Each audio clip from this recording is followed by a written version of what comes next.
evening. Hello, I am. Cheers. Cheers. Is that your? Cheers, mate. Is that your English? Would you like a cup of tea, yeah? Would you like a cup of tea? Hey, you lot got about 15 minutes to get on stage, and it's going to be a rampage. A bottle of water? Bottle of water. Hello, bruv. Hello, bruv. So do you say like things like in it though? In it though? In it though. In it though. Hey, ATL, your performance was fit. That is definitely not. Hey, ATL, your performance was fit. It was sick. Hi guys, it's me, your girl along came Audg. I wouldn't be me if I didn't do that. Yeah, but I'm back. I'm at O2 Greenwich. This time, I'm going to capture all the behind the scenes of the Jacquees concert. We have Jacquees, we have ATL, and we have Bobby V. So keep it locked, keep it Melanin Matrix, keep it along came Audg, because I'm going to capture all the good bits. So I'm here with the talented, the renowned Bobby Valentino. Hello. You kind of inspired me because I used to listen to your tunes and think, I need to be that girl. I need to be in those jeans. How did I get this in those jeans? Do you know what I mean? I was trying to figure that out too. I really was. And I have the talented, the renowned, the people that we haven't seen for 13 years. ATL, hello. Why has it been so long? Yeah, I mean, short answer, you know, things happen. Long answer, things happen, right? But we're glad to be back together. I know it's been 13 years, but if you saw the show, it felt really good. I think we sounded pretty good. The crowd response to us was awesome. I don't know that I expected it to be that way. So, yeah, I know it's been 13 years, but it certainly feels good to be back together. Yeah. So how did you get into the whole industry as a whole in itself? Well, I've been in the game since I was a kid. I was in a group called Mr. This was back in the early 90s, mid 90s. We had a song called Black Bear Molasses, and that's really where I kind of started the journey. And, you know, even before that, I was playing trumpet and, you know, singing in other groups and talent shows. So, you know, it just kind of grew like that. And after Mr. went to college and ran into the right people who introduced me to Ludacris and DTP, and after that it was history. As you guys can see, the foundation, you know, that we built back then is still there. You know what I'm saying? So even though we may have taken some time to do some other things, we all kept in touch. You know what I'm saying? And when we got the call, it was like, all right, let's do it, y'all. You always talk about Melrose, and is that somewhere? Is that your local? Is that where you grew up? Is that somewhere? Is that like a hot spot? Well, I grew up in Atlanta, Georgia, but I have spent a lot of time and still do spend a lot of time in Los Angeles, California. So Melrose, I was definitely inspired by Melrose when I went out there to record my first album. So I pretty much just talked about it on that one song because that was really where the inspiration came from, was myself and the producer, Tim and Bob.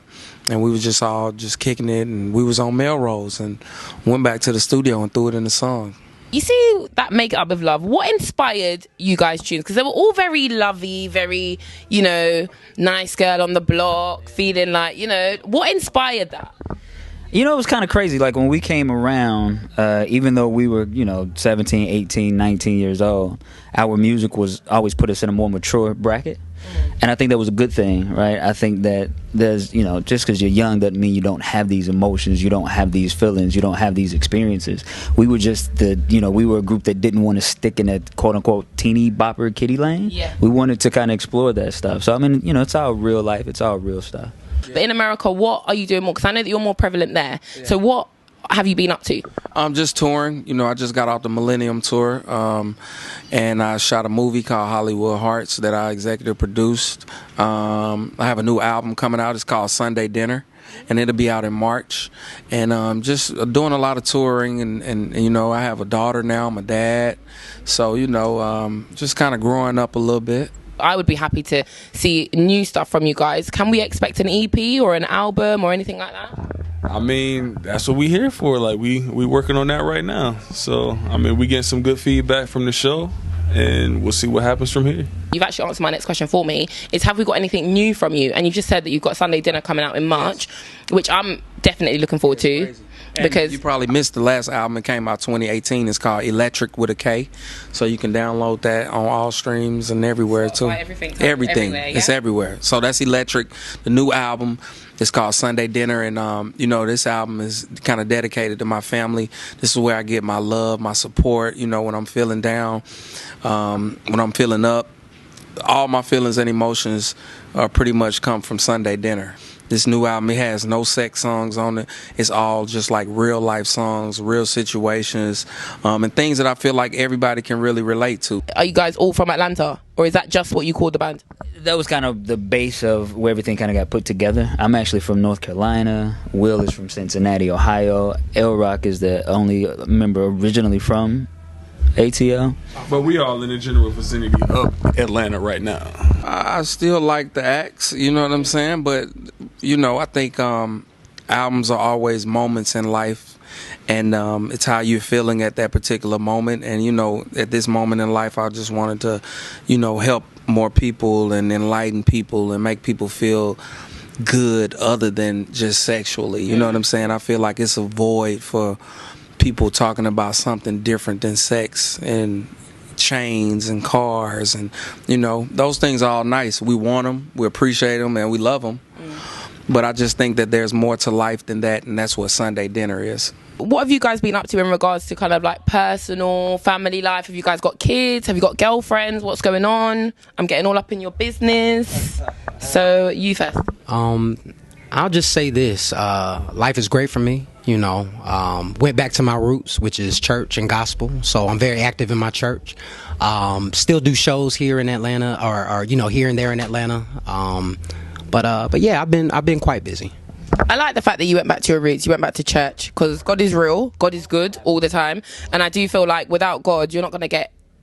Yeah, exactly. You're not going to get far. You'll get to a certain extent, but you're not going to get as far as you can go, because you're missing the key denominator. Do you get what I'm trying to say? So the fact that you said that, I really appreciate that. Just kind of took a break for some things for some while. Kind of launched I'm working on launching a multimedia content company called Volume Digital. So that's what I've been focusing on now, and ATL is back. Sunday Dinner, it just sounds like you're going to be full, something that is going to be well-rounded, and I'm happy that you brought something back, because we've been waiting. You have fans that are my era, and that we are loving your stuff. We still love your stuff, and we want to hear new stuff. So the fact that you're coming out with something new is amazing. I just dropped a single. It's called Everybody. I dropped it in September. So it's a new single. It's called Everybody. I'll be performing it tonight as well. And it's out right now. You can stream it, download it, all that good stuff. We definitely will, and I'll definitely be playing it on radio come Tuesday. I also want to ask you, what are you doing for your like face regime and, you know, your body regime? Because your skin is looking immaculate. How is your skin looking better than mine? What are you doing? It's looking all natural juices and berries. Nah, single. I've been like a serial entrepreneur. And right now I'm actually working on developing a mobile app. It's called Address Me. It's the Address Me app. So that's been my main focus over the past like year and a half. I'm actually just getting into the development phases of it, and it should be out early January, but the actual MVP, the minimum viable product, will be ready by March to April. So if you could be an animal, which animal would you be and why?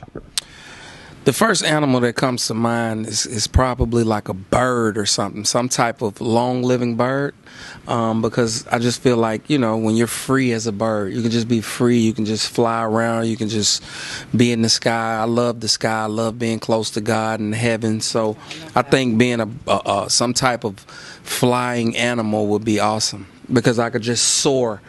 I don't have to walk, I can walk and fly. For me, I say the lion. Wow. You know what I'm saying? It's domineering, you know, it's the king of the jungle, and all he got to do is roar. And about 90% of the time, whatever's in the way got to go.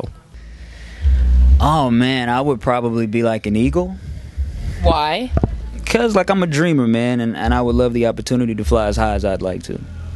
It's going to sound crazy, but I would sound like a dog, because I'm loyal, and I protect what's mine. I love my family. I'm a huge protector. You want to be an eagle because you soar above everything. I would be I'd be a leopard. Ooh, I knew some was. I'd be a leopard because I never change my spot, so I'm always the same person. Do you see what I mean? So that's why I'd be a leopard. I like that.